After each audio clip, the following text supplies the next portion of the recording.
two combatants dancing the Pudphongnoi Muay.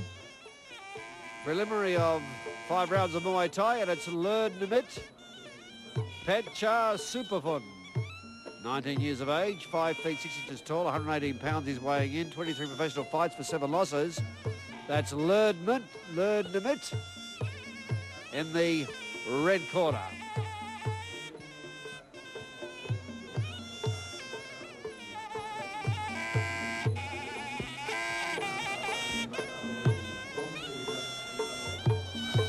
And in the blue corner, it's Pudphongnoi Nor.Sriphung, 26 years of age, 5 feet 5 inches tall, 118 pounds he's weighing in.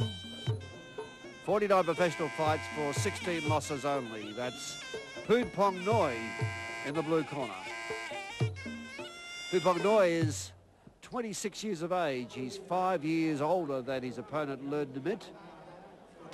He's had a lot more fights, 49 professional fights for 15 losses, whilst Lerdnimit's had 23 professional fights for 9 losses. So in terms of the ratios, the win-loss situation would be about the same, but in terms of experience in the ring, well, Pudphongnoi has had a lot more experience, 6 years more experience, in fact, than his opponent Lerdnimit.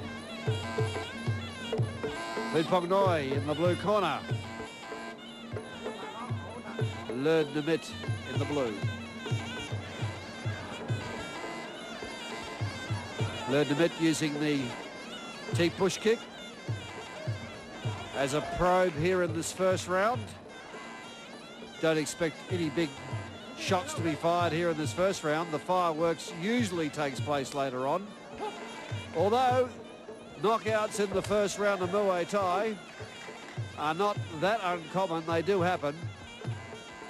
Not frequently, but nevertheless they do reoccur. But usually this first round is a probing round just to test out the strengths and weaknesses of each other, particularly to ascertain if there's any weakness in defence that can be exploited later on. Now that was a good head-high kick there by Lerdnimit.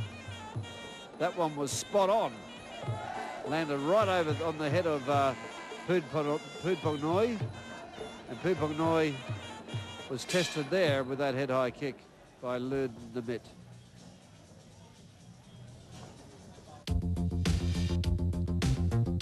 There's that low leg kick by Pudphongnoi, and Lerdnimit went down to the canvas by the strength of that one. So there's a couple of big shots there. When I said you don't see the big shots very often in the first round, well, I was proved wrong in that first round. There's a couple there of thumping kicks and a head-high kick that was that could have been knockout material. Had it have been spot on, it must have been slightly off target. Otherwise, with the power of that kick, it could easily have knocked out Lerdnimit.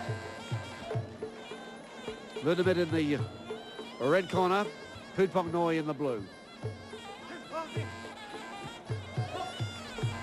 Punch by Pudphongnoi. And there's a good roundhouse kick, but it was taken in defence on the shoulders by Lerdnimit and no damage caused. Pudphongnoi with a roundhouse kick to the body. Low leg kick by Pudphongnoi. Pudphongnoi punching into Lerdnimit. Lerdnimit is waiting back, takes another punch to the head. So that's a couple of big punches that Pudphongnoi has been able to land through the defence of Lerdnimit.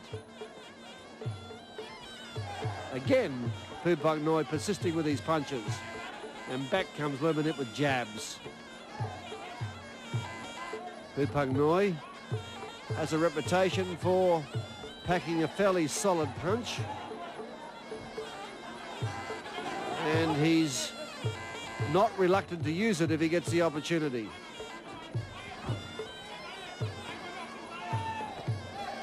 Pudphongnoi with a punch into Lerdnimit. Head-high kick by Lerdnimit.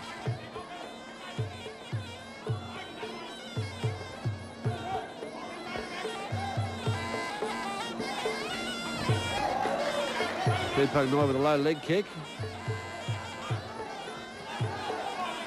Roundhouse kick to the body by Pudphongnoi.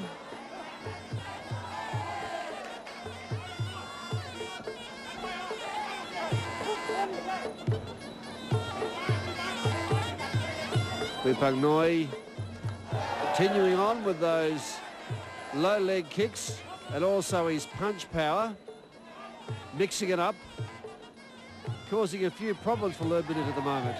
Now Lerdnimit comes back hard with a punch. But it's still Pudphongnoi who's got the more attacking moves at the moment than Lerdnimit.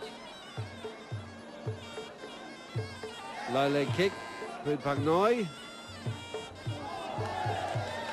You saw those knee strikes by Lerdnimit, but unable to really break in hard.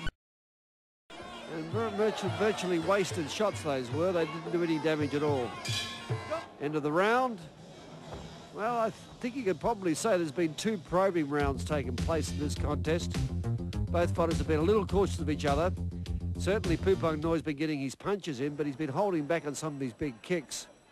And that's an indication that he hasn't worked out his strategy yet. But now we're going into the third round and expect that some of the heavier shots will be landed here as we get into the mid stage of the fight. Pudphongnoi in the blue corner, Lerdnimit in the red. Good punch again by Pudphongnoi. That one broke through the defence of Lerdnimit. And now Pudphongnoi looks determined as he moves forward, punches out again hard, uppercut. As I said, if he can get the opportunity, he'll go for a knockout. He's renowned for his punch power. Pudphongnoi is 1 inch shorter than Lerdnimit. That means that his strengths will be in his body blows with punches and kicks. His smaller body frame would mean that he'd be in some sort of disadvantage when the fight goes into the grappling quarters. So that's the reason why Pudphongnoi is very keen to get his punches out now and his kicks. If he would rather wear down Lerdnimit before it gets into grappling quarters.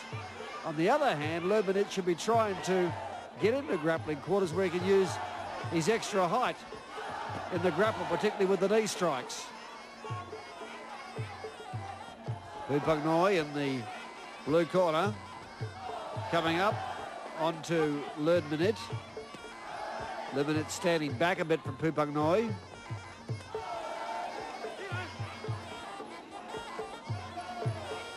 Pudphongnoi stalking, waiting for his opportunity.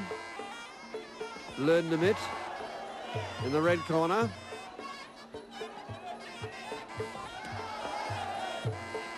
Trying to evaluate is Lerdnimit what Pudphongnoi's tactics are, so he can work out what his counter moves will be and then what he will use for his aggressive tactics.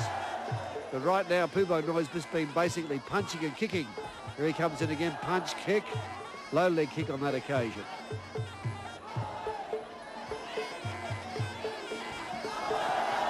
Pudphongnoi in the blue corner.